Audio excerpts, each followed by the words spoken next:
ولا حسد، احنا ما نحسدوش.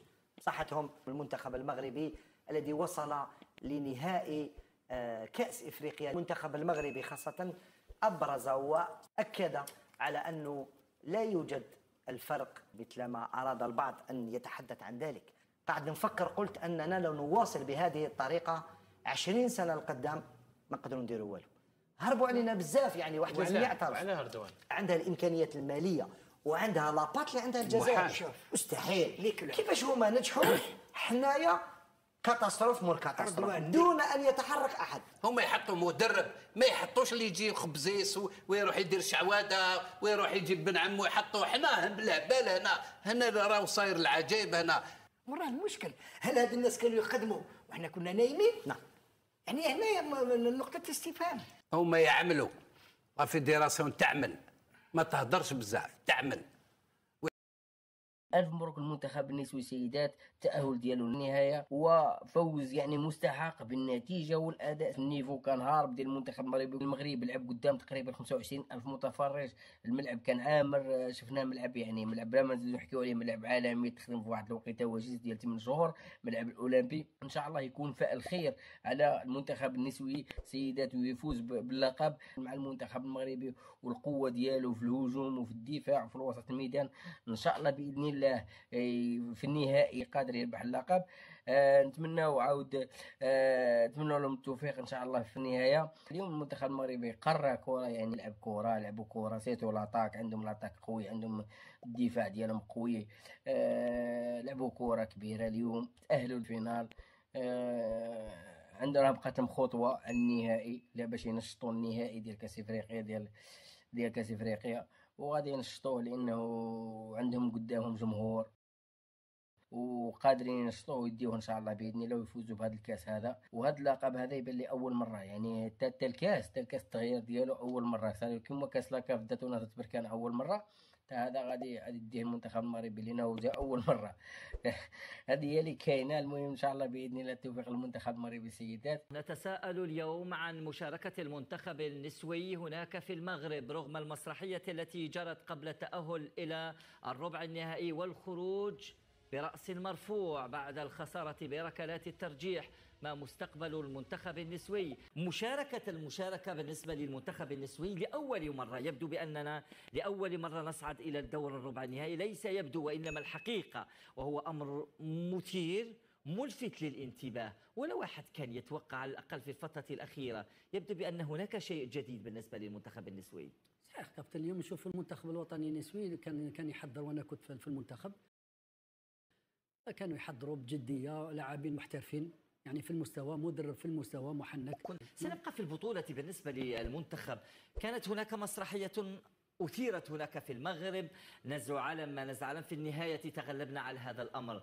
زادهم حماسا وتحفيزا حتى وصلوا إلى الربع النهائي. لما تخرج من الربع النهائي وتخرج بركلات الترجيح أمام منتخب غانا، يبدو بأنه أمر كثير جد مميز بالنسبة للمنتخب. والله كابتن مالك غلط واش راك تتكلم، يعني موضوع مهم جدا، لان عندما يكونوا المشاكل هذو راح تحفزك كابتن، لان هذا منتخب وطني، يعني تنسى الكره، تولي لك يعني الهيبه تاع الجزائر، لازم تربح، لازم كذا، لازم تطلع الجزائر في المستوى. وشفنا اللاعبات اليوم ادوا يعني دور كبير، وصلت المشكله هذيك هي اللي حفزتهم واعطت لهم يعني قوه وقدره باش يتاهلوا الربع النهائي. والحمد لله شفنا اخر مباراه 0-0 كابتن، ما نساوش 0-0 كابتن.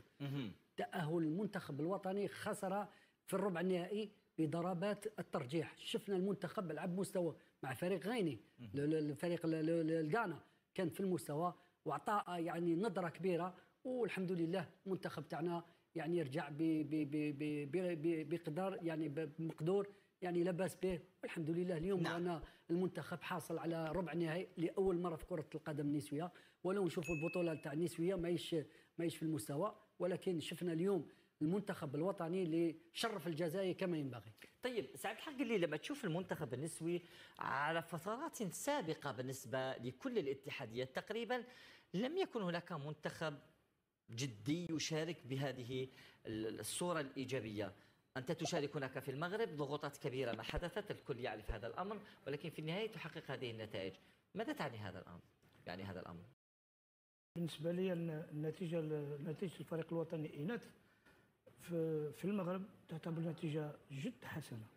لازم نتمن هذه النتيجه، يعني سواء المدرب او اللاعبات او الطاقم المسير اثبت ان المراه الجزائريه لما تريد تحقيق نتائج قادره على يعني تحقق المستحيلات. نعم. انا بالنسبه لي نقول نتيجه جد ايجابيه، لازم نحافظوا على هذه النتيجه، والعالم الصحفي كان راه يتكلم على الاقصاء هذا لانها مفاجاه بالنسبه لهم. الفريق الوطني الجزائري نساء يعني اناث عمره ما كان حقق نتائج ايجابيه كما هذه المرحله، لكن ملاحظه كما قال الاخ بالنسبه لي عندنا فريق وطني قوي لا باس بحاليا، نتمنى الاستمراريه، لكن نطالب باعاده النظر في المنهجيه بالنسبه للبطوله الوطنيه.